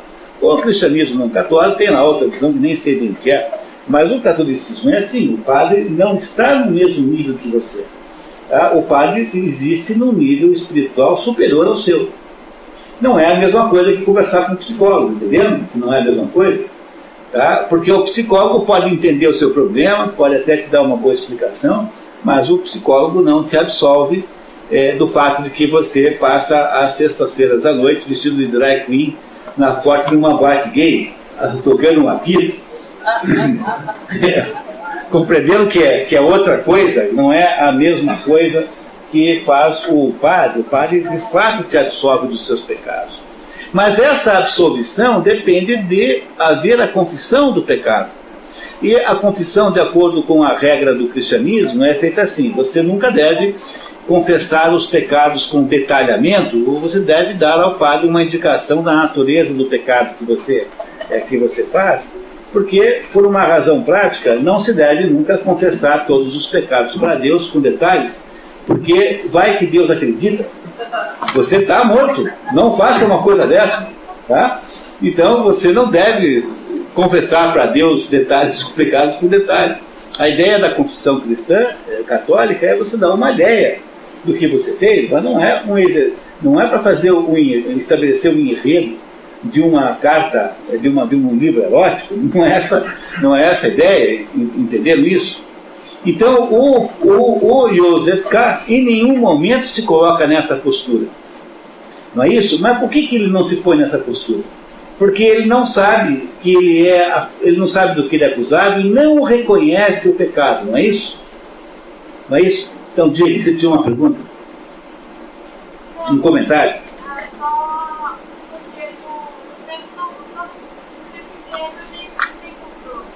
Não tem? Não tem controle de nada. Mas ele tinha antes, né? Até o dia do seu 30º aniversário, parecia levar uma vida que ele podia controlar. A partir daí, não, nunca mais. O mundo desabou como um fato consumado que o foi empurrando para uma inevitável morte. Mas ele se quando a gente diz que o ser humano não pode ser culpado. Então ele está se contando como que ser investido por alguma coisa. Então ele tenta não. Essa frase que a Leonine descobriu é a chave do mistério. É essa frase que resolve o mistério da interpretação dessa história. É aí que está a chave, tá? Se a gente for capaz de conversar um pouquinho mais sobre isso, nós vamos descobrir o sentido do processo. Tinha alguém com a mão levantada aqui também? Desculpa. Só uma pergunta. No livro, ele relata mais sobre a namorada dele? Não. Porque se a gente quisesse procurar um fato, ele só relata o fato de que ela era da vida, do turco, e de que ele faltou um encontro com ela. Só E isso. a partir daí começa todos os problemas. Convenhamos que não é razão suficiente para o sujeito acabar morto, né? Você ter deixado de, né? Não é isso? Como é que é? Por estar inacabado ali, de repente... Não, mas não há, de fato, porque o resumo pode não estar perfeito, mas o resumo, de alguma maneira, ele apresenta todos os componentes da história, tá? Então, o resumo não é perfeito, mas quem lê o livro seguramente deve ter percebido que o resumo representa fielmente a história. Embora não seja nem de perto comparável ao livro original, né, ele não é infiel, quer dizer, não há nenhum fato que eu tenha escondido de vocês, compreendeu? Não há nada que eu tenha escondido de vocês sobre essa história. Tá? Mas eu digo só o fato de ter feito o livro, ter completado esse tempo de capa. Poderia ser o caso. Poderia ser o caso. Mas se você continuar no caminho que foi aberto ali para a Leonine, você vai descobrir que mesmo que ele tivesse matado a mãe sem nenhuma boa razão, né, mesmo assim não teria nenhuma diferença com relação ao que o Kafka quer nos contar aí. Quer dizer, ele está querendo nos contar uma coisa extraordinária e que vocês estão muito próximos de descobrir sozinhos. Então é assim, ó, você acha que nem o Raskolnikov, que o que ele fez, ele é um ser humano e que não é motivo para ele ser morto, ele devia ser culpado. Ele acha que ele é um ser humano e, como tal, esse ser humano não pode ser acusado de qualquer coisa, porque ele é apenas um ser humano. Mas isso que ele aos poucos teme que seja a razão da acusação ainda não apareceu nessa explicação. Quer tentar? Não, vou falar uma maluquice aqui. Mas vale? Uma alusão ao... O que você acha que eu estou fazendo aqui as últimas 4 horas? Eu vou tentar. Uma alusão ao Cristo, não sei. Ao Cristo? 30 anos, imolado, fogueiro, sei lá. Tinha que ser 33, né, para funcionar direito, né? Mas ele, quando ele saiu, foi aos 30. Morreu. Pois é. Pode ser que tenha aí uma ligação com os 30. Eu acho que vale a pena lembrar isso. Tem um sentido essa observação que ele fez. Mas há aí uma coisa absolutamente fundamental, que é o que, no fundo, o Kafka está nos contando com essa história maravilhosa. Isso seria assim, ó, não há um homem no mundo que não tem uma culpa. Tanto há uma passagem na vida de Cristo, que a Madalena vem lá, e o pessoal quer condená-la, e ele fala, olha, aquele que não tiver um pecado, que atira a primeira pedra, ninguém atira. Ou seja, não há um homem no mundo que não tenha os seus pecados. Como é que nós podemos julgar os outros? É uma coisa... Bom, muito bem, é uma ideia, mas será que nesse caso, por que razão é que, de repente, no dia do 30º aniversário, essa situação tivesse se transformado, né? Porque houve uma transformação da vida dele. Essa transformação é uma preparação, quer dizer, um encaminhamento para a morte. E por que é que isso teria acontecido logo naquele dia e não teria acontecido antes e nem depois?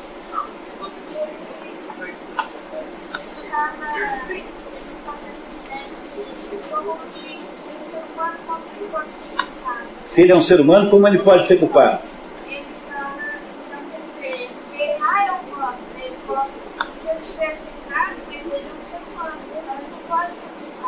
Mas de alguma culpa ele pode ser acusado, sim.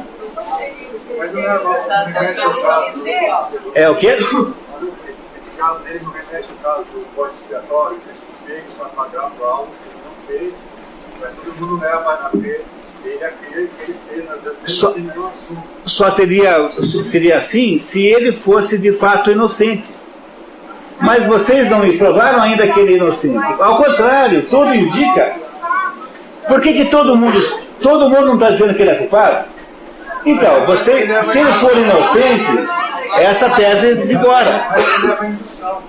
Tem um caso, acontece alguma coisa no outro lado, pega o Lucas, pega a história, vai levar pro... Tá certo? O bode expiatório só é bode expiatório quando ele é inocente. Porque se o bode expiatório não for inocente, não é mais bode expiatório, ele é apenas um culpado sendo acusado de uma desculpa verdadeira. Ismênia. Ele não confessa o pecado porque ele não reconhece pecado nenhum. Ele não reconhece pecado nenhum, é por isso que ele não ouve a recomendação das mulheres que mandam, dizem para ele ir lá confessar. Ele teve tempo, e acho que esse tempo... É tão óbvio que vocês... É culpado não saber qual é o crime que ele cometeu. Pronto. Bom, essa é uma boa ideia, né? Quer dizer, ele é ignorante, né? Pela ignorância. Há uma culpa absolutamente garantida. Com respeito à parábola que o padre relata aqui para ele, no final tem essa mensagem que eu não sei se... Diga lá. Ele conta a história toda, o cordeiro lá e depois coloca. Aqui ninguém mais poderia ser admitido, pois essa entrada estava destinada só a você. E fazia a vida dele estava lá. O porteiro diz assim: você vai poder entrar, mas não agora. Né? E ele passa a vida inteira tentando imaginar como é que entra, mas ele não consegue entrar. Porque ele não se arrependeu. Mas ele não se arrepende porque ele não reconhece. Não só ele não reconhece, como ele passa o tempo todo pecando o mesmo pecado. Nessa história, qual é o pecado fundamental que o atormenta? Não é a dúvida. Não é o pecado, não. A dúvida é a fonte do tormento, mas a dúvida, há alguma coisa de que ele é culpado, que ele finalmente descobre de que ele é culpado, e a descoberta desta culpa é que faz com que o mundo fique sombrio e que o mundo então pareça hostil, porque o mundo não é hostil. O mundo ele é hostil apenas a partir do momento em que ele é preso. Antes disso, o mundo não é hostil. O mundo do Yosef K parece um mundo normal, não é um mundo hostil. Aí no caso então, do livre-arbítrio, por ele dar o livre-arbítrio, ele não acha que ele fez errado. Ele tem um livre-arbítrio para negar, mas nem isso o exime da condenação. Ele vai morrer igual. Mas por ele dele era mais religioso. Religioso? Em que sentido? Sentido de culpa de judeu. Peraí, vocês compreendem que a história humana, quando, por exemplo, contada na mitologia bíblica, ela é uma história assim, né? Deus faz o mundo em 6 dias, aí vê que o mundo é muito bonito, aí Deus inventa alguém para dizer assim: como esse mundo é bonito. E essa pessoa é o ser humano. Então, Deus nos dá uma oportunidade de participar desse mundo, ao mesmo tempo que fica feliz com o fato de que nós somos, então, finalmente capazes de sabermos que quanto o mundo é bonito, ou seja, nós participamos, de um certo modo, na inteligência de Deus. Alguns anjos acham que isso é uma coisa muito injusta, porque isso era uma coisa atributo apenas de anjo, e há uma rebelião contra Deus, liderada por Lúcifer, e Lúcifer, então, cai depois da luta, cai sobre a superfície da Terra e mergulha até o centro da Terra, onde está lá organizando os infernos até hoje. Não é isso? Então, o homem foi colocado, então, depois de vencida a resistência a Lúcifer, é colocado sobre a Terra e é dado de presente para o homem e a mulher, né? É dado de presente um mundo onde não há absolutamente nenhuma hostilidade. O mundo paradisíaco do paraíso inicial é um mundo de felicidade plena, é um mundo de longevidade praticamente total, é um mundo onde não há nenhuma ameaça, não há nenhuma necessidade de esforço, é um mundo de absoluta integração e sintonia com o Espírito de Deus. Nesse mundo só existe uma única possibilidade de adversidade, que é aquela que é representada simbolicamente pela existência no centro do paraíso de uma árvore, de que nós estamos proibidos de consumir os frutos, a árvore do bem e do mal, da ciência do bem e do mal. Essa árvore não pode ser consumida, ou seja, ela é um dado hostil, porque ela está proibida, e ela pode produzir um mal, mas esse mal é meramente potencial, porque eu só irei produzir esse mal se eu comer do fruto daquela árvore. No entanto, apesar de ser a única possibilidade de reversão do estado paradisíaco de felicidade humana, a árvore acaba sendo por inspiração de Lúcifer, da serpente, acaba vendo então caíram na tentação, e o homem cai a partir desse momento aquilo que se chama de a queda. A queda é a transformação da vida humana de uma vida de absoluta facilidade e de sintonia total para uma vida de hostilidade e dificuldades crônicas e permanentes, que é simbolizado no mito bíblico pela ideia de ganhar o pão com o suor do rosto e ter filhos com as dores do parto aí equivalentes. É claro que não se está falando dessas duas coisas apenas, mas está se falando do fato que a partir da queda a humanidade passa a ter uma vida que, diferentemente do que era antes, é uma vida de dificuldades e de sofrimento crônico. Vocês perceberam que há uma mudança extraordinária entre o momento pré-queda e o momento pós-queda? Qual é o pecado de que o Yosef Kar é acusado? O pecado original? Não, a luxúria é de todos os pecados o menor. Olha, lá no inferno de Dante, o círculo que tem a luxúria é o círculo mais alto, quer dizer, a luxúria é um pecado muito leve, porque a luxúria, na verdade, é uma espécie de exagero de alguma coisa que é natural no ser humano, que é o prazer. Veja, uma das nossas características humanas é que o ser humano tenha a possibilidade, a potência do prazer sensual. Não há mal nenhum nisso. Veja, se não fosse para você brincar, para que Deus ia ter te dado o parquinho?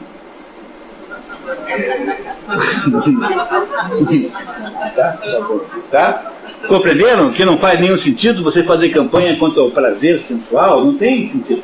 O problema é o pecado está em você transformar o prazer sensual na sua vida. Aí é pecado, compreenderam?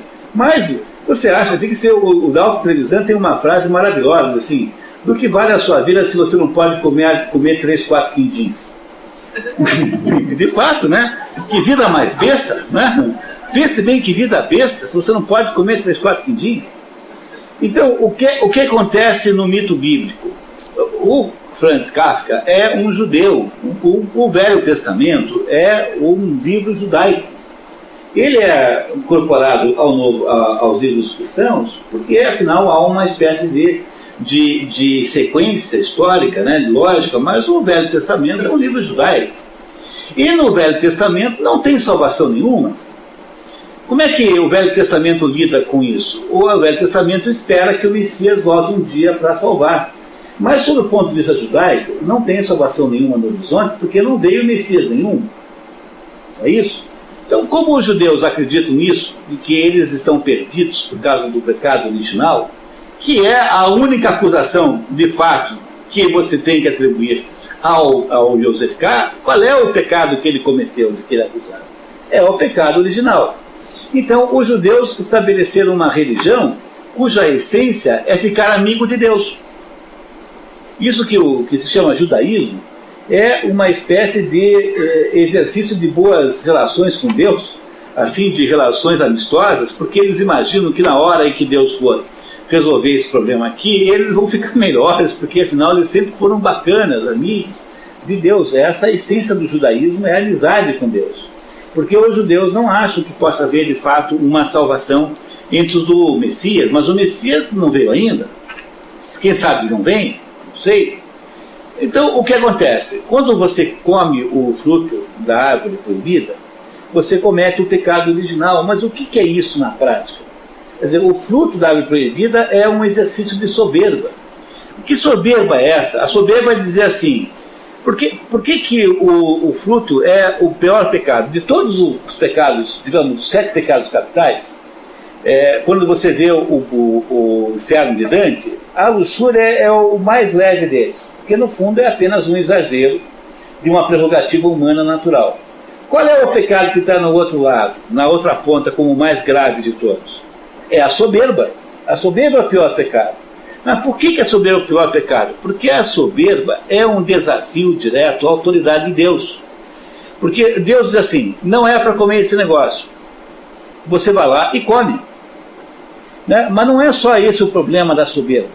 É assim, a serpente convence Adão e Eva de que era para comer a fruta, porque Deus estaria escondendo uma informação de que ele, Adão e Eva, se comessem daquela fruta, ficariam tão poderosos quanto Deus. Você consegue imaginar soberba maior do que essa? Você alçar-se ao mesmo status e nível de Deus? Então, o que é que faz o Yosef ficar o tempo todo que ele não admite que ele é culpado? Ele sabe que é culpado, mas não admite. Ele está o tempo todo reafirmando a soberba do pecado capital, que é justamente aquilo de que ele é acusado. Mas ele, como não acredita em salvação, ele não consegue nunca pegar a estrada de Damasco, que é o que faz São Paulo, que consegue ainda, né, pegar a estrada. Ele é cegado por Deus, então, por ser cegado, ele perde a capacidade de enxergar qualquer coisa, que é exatamente a situação em que o Yosef K. se meteu. Mas ele, na hora que se humilha perante Deus e diz e confessa e que se torna humilde, ou seja, na hora em que ele coloca-se na posição de criatura, então ele recupera a visão, porque ele colocou-se no seu verdadeiro lugar ontologicamente e não está mais disputando o lugar do primeiro, né, no pódio mais alto, que é de Deus. Então, se ele tivesse confessado, para isso ele teria que ter compreendido que ele está sob pecado de soberba. Quer dizer, ele não consegue entender isso. A soberba contra Deus, no caso da justiça. Não, ele acha que ele não é capaz ele se acha...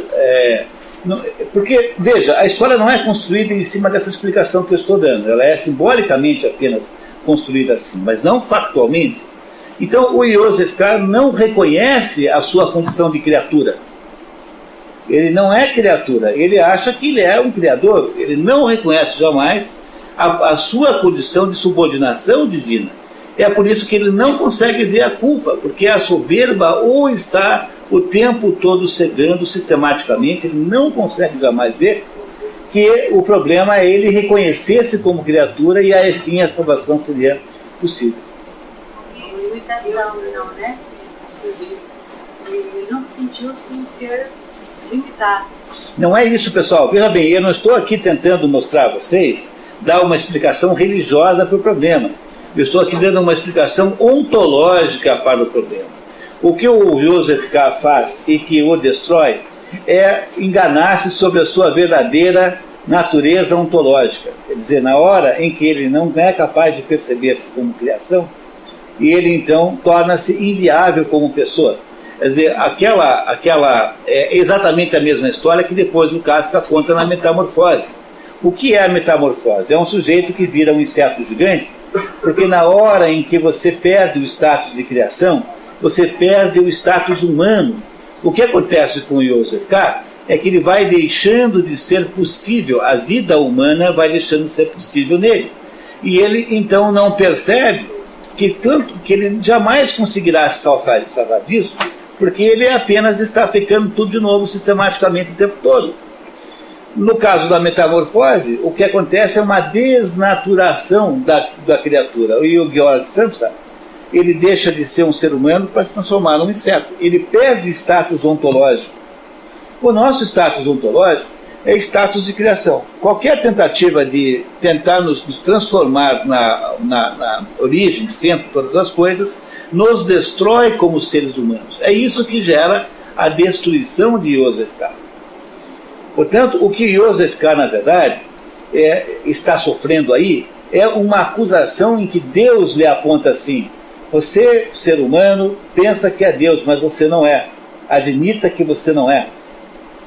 Como ele não consegue jamais admitir, porque de fato ele não sabe isso, ele não compreende isso, pelo menos não conscientemente, então ele se debaterá com a sua tese falsa, com a sua tese impossível, até que finalmente aconteça o desdobramento e o clímax em que a morte será imposta pelas circunstâncias. A lei, ele não consegue entrar na lei, porque a única possibilidade do porteiro deixá-lo entrar é que ele confesse, mas ele não confessa, ele fica imaginando a hora que o porteiro vai convidá-lo, mas ele não será convidado jamais, e pela mesma razão pela qual o homem do campo morre na porta da lei, ele morrerá num ato sacrificial sobre uma pedra de uma pedreira abandonada, morto por uma faca de açougueiro que será enterrada no seu peito e virada 2 vezes, conforme descrito no livro.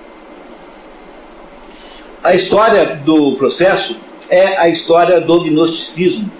Quer dizer, o pecado do Yosef K é ser gnóstico, é achar que pelos seus próprios meios humanos ele é capaz de atingir a divindade, a sabedoria, o desprezo da existência e autoridade de Deus, que é de todos os pecados o mais grave. É por isso que a soberba é sempre o pecado pior, porque Deus não está preocupado com quantos quindins você... Quando você diz no Pai Nosso assim, e não nos deixeis cair em tentação, não é que você esteja pedindo para você não comprar a última Playboy, entendeu? Não é que você tenha que se restringir para não comprar. Você compreende como é fútil uma interpretação dessa? O que Deus não quer que você faça é que você caia na conversa do diabo, que está lá no mito do paraíso, que diz que você é Deus. Então, quando eu estive aqui no passado para mostrar para vocês que havia alguma coisa fundamentalmente errada com o filme Quem Somos Nós, eu estou me referindo ao fato de que no final da história, aquela senhora que é a dona do filme, né, a mais importante, diz assim: o problema que a Amanda, né, que a personagem, não entendeu é que ela é Deus. Mas nós não podemos ser deuses de modo nenhum. Agora um outro filme pior que esse anterior, chamado O Segredo, que vai fará um estrago muito pior que o outro, e que no fundo fica o tempo todo dizendo que nós somos deuses, e esse é o nosso defeito. Olha, que conversa é essa que nós somos deuses? É a conversa do demônio na tentação de Adão e Eva, que é a conversa gnóstica, a conversa para tentar para você abandonar o seu status ontológico. A soberba é de todos os pecados o pior, porque de fato ele é logicamente pior do que os outros. Porque a soberba é uma desconsideração da existência de Deus. É como se você não julgasse que possa ter havido pai e mãe que antecederam você. De todos os pecados é o maior de todos, é o pecado original, é basicamente esse. O pecado original é a incapacidade do homem escolher entre ser criatura e ser criação. É a dúvida que ele possa ter se ele não é equivalente a Deus, mas é uma dúvida tão louca que é quase impossível da gente imaginar que isso possa acontecer na prática. No entanto, essa é a essência de toda a filosofia moderna, de toda a ciência moderna. Todo mundo pensa que é Deus. Pois é isso que mata o Yosef K, e é isso que nos matará a todos, sob o ponto de vista ontológico. Não estou falando aqui de religião, estou falando de ontologia, se nós não compreendemos essa diferença absoluta que há entre criação e criatura, que é uma diferença que na cabeça do Yosef K não existe de fato.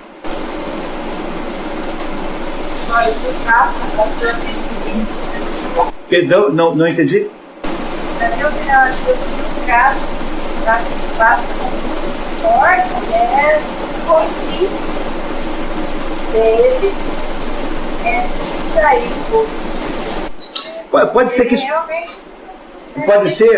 pode ser que tenha um pouquinho disso, sim, pode ser, né? Mas eu diria que nós podemos interpretar um pouco mais amplamente isso.